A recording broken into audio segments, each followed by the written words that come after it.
Bruce's big call Dinar Intel Thursday night November 21, 24. Listen to the full version on the official dinarreport.com website and become our supporter on Patreon. Transcribed by Wiser, now emailed to recaps.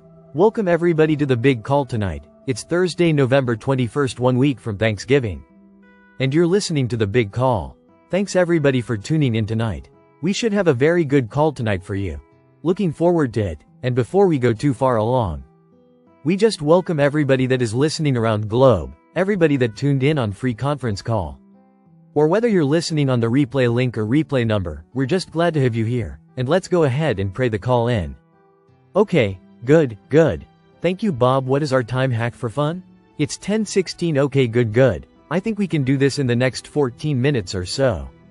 Thank you, Bob. Appreciate that very much. Here we are, guys. You know, I have to apologize because the information that we received on Tuesday that I brought out on Tuesday's call 2 nights ago did not come true for us yesterday. Which was Wednesday, today being Thursday. Of course, we did get more information. We did get hopefully better or reliable intel. I was pretty confident I did everything to call it Tuesday night, and maybe I kind of almost did, but I'm not going to call it tonight, but I'll tell you. The information we're getting is looking very good. We know that they want to get this to us before Thanksgiving. Thanksgiving is a week from today. I really think where we are now, let's go back and talk briefly about other things, and then I'll come in on what we want to hear about all our time, the restitution and reclamation allowance, which I refer to as R&R, is set to start on Thanksgiving night for everyone who is not exchanging currencies. And there's a bunch of people, obviously seniors, and they're calling seniors 60 and older. 60 and older will get a lump sum amount of R&R, and it's going to be substantial. Everybody that's older, 60 and older, is going to get a pretty good chunk. I can't say how much it's going to be, because it's going to be different for everybody, but that's good to know that that's coming. So even though those of us who have ZIM and other currencies are going to have quite a bit more to work with, for projects, there will be enough for people to really change their lives quite a bit, so keep that in mind. It's going to start for us when we go to the redemption center and we open up and activate our quantum accounts. Remember, that's the account where all the proceeds from our exchanges go, and then from that we move funds about up to 1.6 to 1.8 billion into our Wells Fargo account, which is what I'm calling my primary account.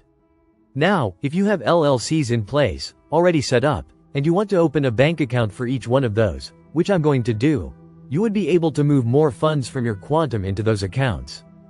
They're almost like sub-accounts. Primary wealth account is where you move the money to begin with. And then if you want into your sub-accounts, which would be your second account, I guess, primary and secondary, then you can do that too. And then go into what you'll use in the first 6 months. And then after that, we should be able to move as much as we need to, as much as we want from the quantum account into the wealth account. Or if you have 1 or 2 other banks you want to tie into your quantum card, you can do that. I believe they want you to have no more than 3 banks that are actually able to receive the funds from your quantum account, so Wells. And maybe 2 other e-banks that would work for you. It might not work to use credit bureau, not credit bureaus. Like some of the smaller banks that your 3 tier 4 banks, it's probably not gonna work, because you're in a different game. You're really in a totally different world. When you're not even going to be going to the retail bank anymore, you don't even go into your normal bank, or you go right now.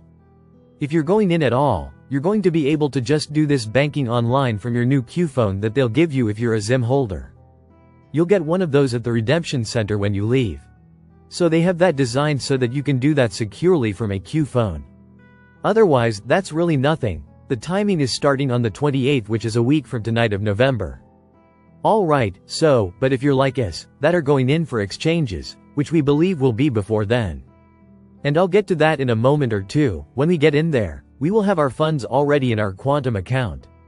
But when you go in, you activate and you see the screen that shows how much you have from your R&R. What you want to do is write that number down on a pad when you're in there so that you remember how much of your balance was, your restitution and reclamation allowance. It's kind of various, maybe some of you go, well, I don't care. I've got ZIM, it won't really matter. And I know what you're saying, but it'd be kind of nice to know how much it was.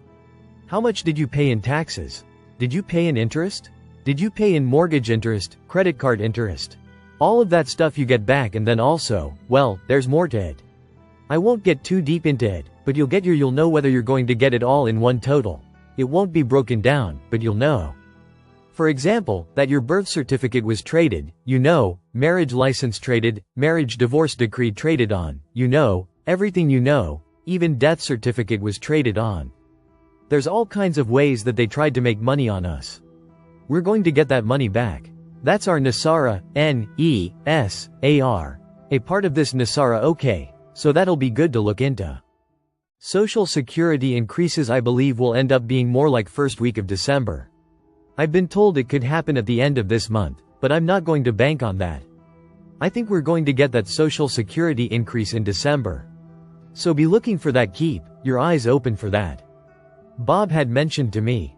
Someone even wrote in and said, what happens if I die? Will my monies or funds be able to be used or picked up by someone else? Well, that is a great question. And the answer is, do you have your estate planning started at least, yet? Do you have an estate planning attorney that you have worked with a trust for you and get your desires, your trust, trustees, beneficiaries, successor trustees, all of them, do you have that in case something happens to you? It's something to look into. It's something to look into right away. And I'm going to tell you that the Wells Fargo wealth management side of the bank will be able to provide services for us.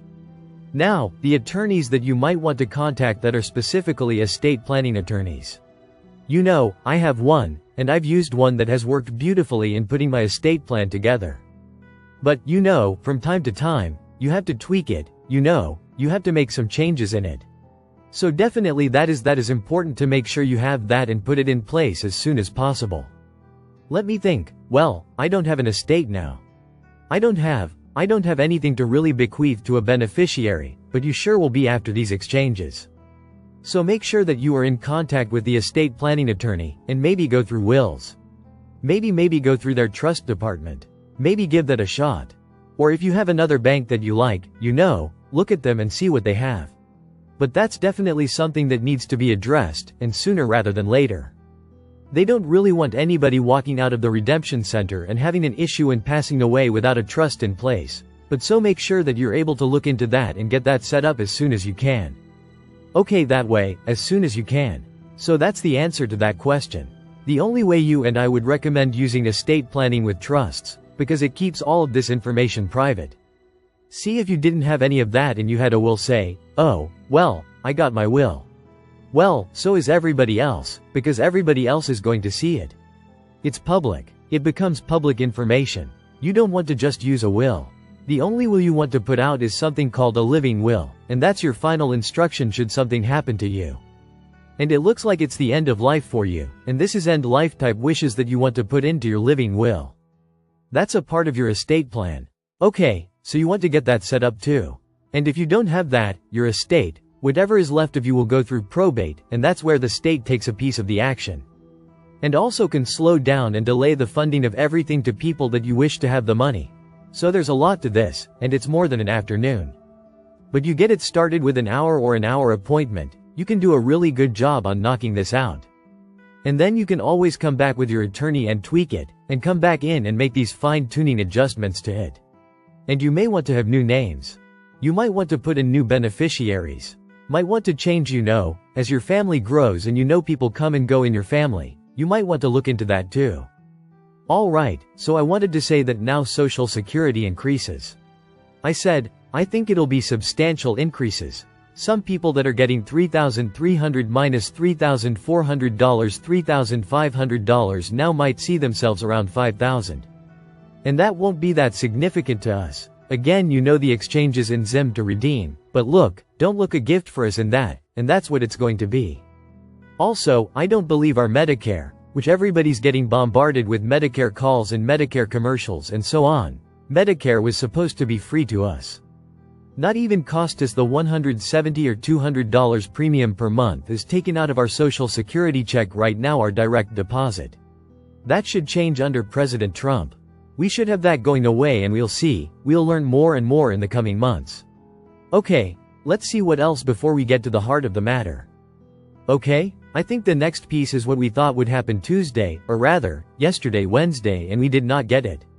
But we're hearing two different things. Two of our sources are saying that we look like we will be notified tomorrow, Friday, depending on what time we get notified, if it were before noon. Could we exchange tomorrow afternoon or tomorrow evening? We believe the answer is yes.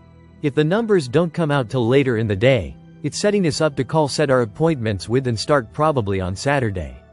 So it's Friday, Saturday right now.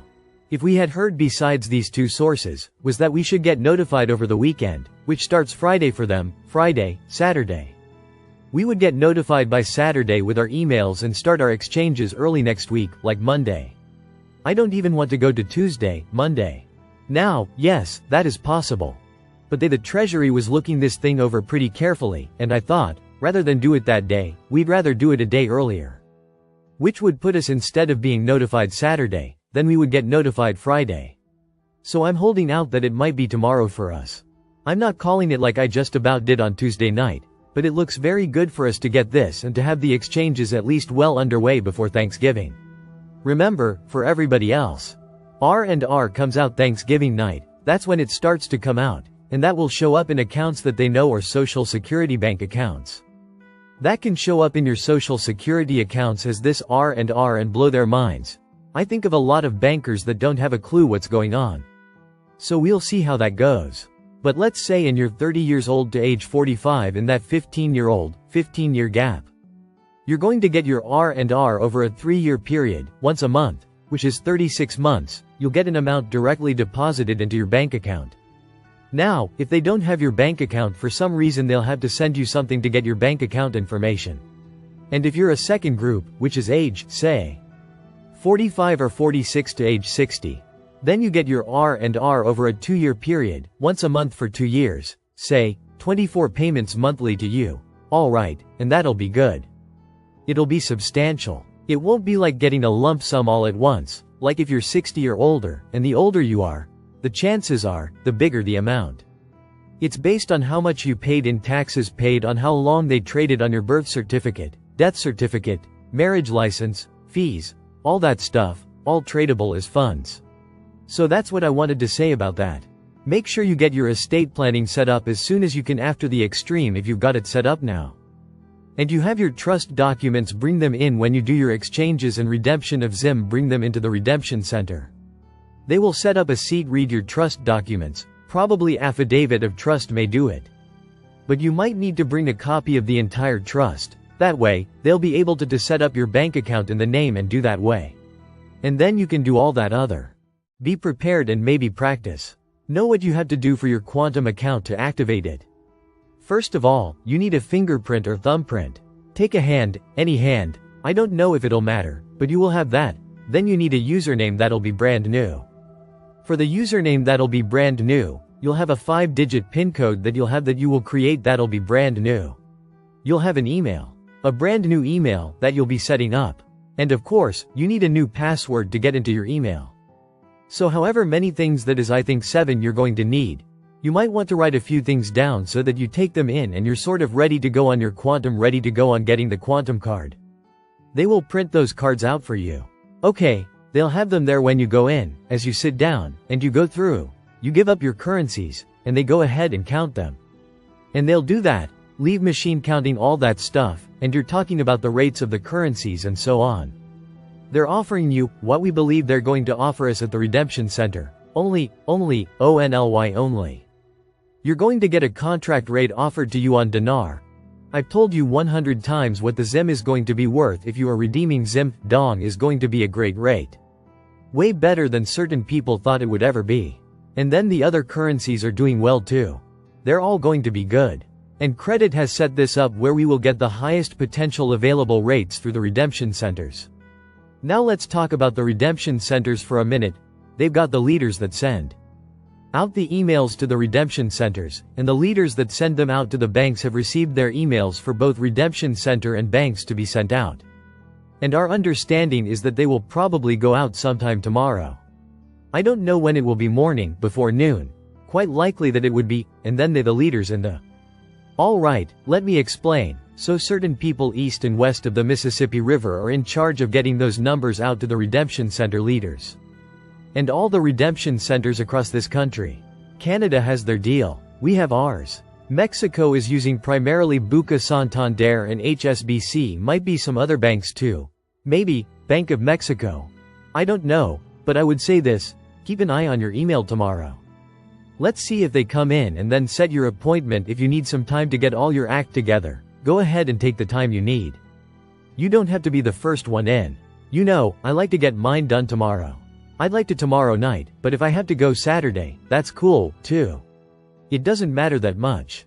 So if this comes through as we're being told, and we do get it tomorrow, praise God, that's great. We're off and running. If it comes in Saturday and we can exchange on Saturdays, would probably be the first of the week. But we want to get this knocked out as many as we can before next Thursday for Thanksgiving. Will they exchange on Thanksgiving?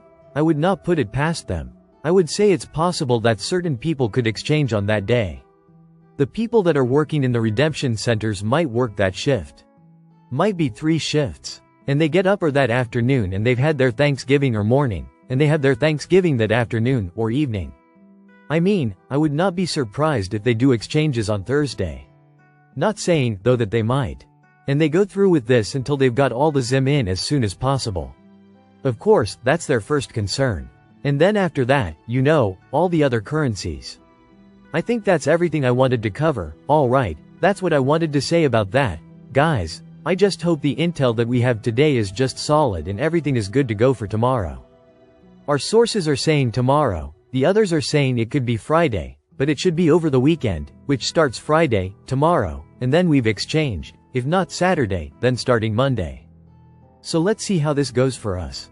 And let's go ahead and pray the call out, and we'll look forward to having a fantastic weekend and a very blessed day. Well, thanks everybody. So let's see what happens in the next couple of days, and we'll take it from there. Alright, and we'll get in touch with you. Bye. Eve, make sure you're registered with your email on bigcalluniverse.com. Okay, and we'll be in touch with you about our projects. Okay, thanks so much. Have a great night and a great weekend coming up. Listen to the full version on the official dinarreport.com website and become our supporter on Patreon. Source: Dinar Recaps.